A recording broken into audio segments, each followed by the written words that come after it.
Thank you very much. I make a living standing in front of PowerPoint decks, so there's no other place that I'd rather be right now. But before I say another thing, I will acknowledge the work that the team members did. And Stephen Kuffler, thank you very much. Bev Dunn, Martha Rollins, Jane Willis, Echo Marshall, Jim Irby, and of course Rosalind was always there to keep us out of the ditches on both sides of the road. So first, raise your hand if you've ever been in a small group and loved it. Not a circle, not a Sunday school class. Somebody count this. No, never mind. Imagine this. Imagine that feeling you had, that spiritual warmth that you had at the end of that group. Imagine if every member, the entire congregation, could experience that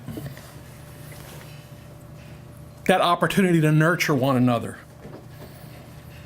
Folks, this is John 13:34. A new commandment I give to you, that you love one another, even as I have loved you. Praying together, making your own spiritual growth broader, a closer relationship with God, knowing that there is someone there in need that needs you to reach out to them. Who wouldn't want to be a part of that?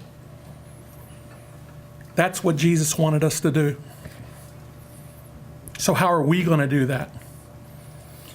The first step is to resuscitate, revive, again, place an emphasis on the development of small groups, but with a curriculum for them, a subject matter, materials, books, so you can ask people to come join you, to pray together, to study, to learn, and to grow. We also want to create prayerful opportunities, prayer circles, prayer retreats, and even this. We're going to look for a real-world digital prayer network. No, this isn't a rack of servers standing in the basement. This is just a way that if people in your small group, you could just send them a text that says, I'm having a tough day, would appreciate your prayers, and not have to do that 10 times, or email a group or set up a group, and they all would know and pray for you. Just that group, not an email blast to the entire congregation, just to those important people for you in the small group. You want in on this? How could you say no? Here's what this group needs. We need people to help us build the curriculum. Look at the materials.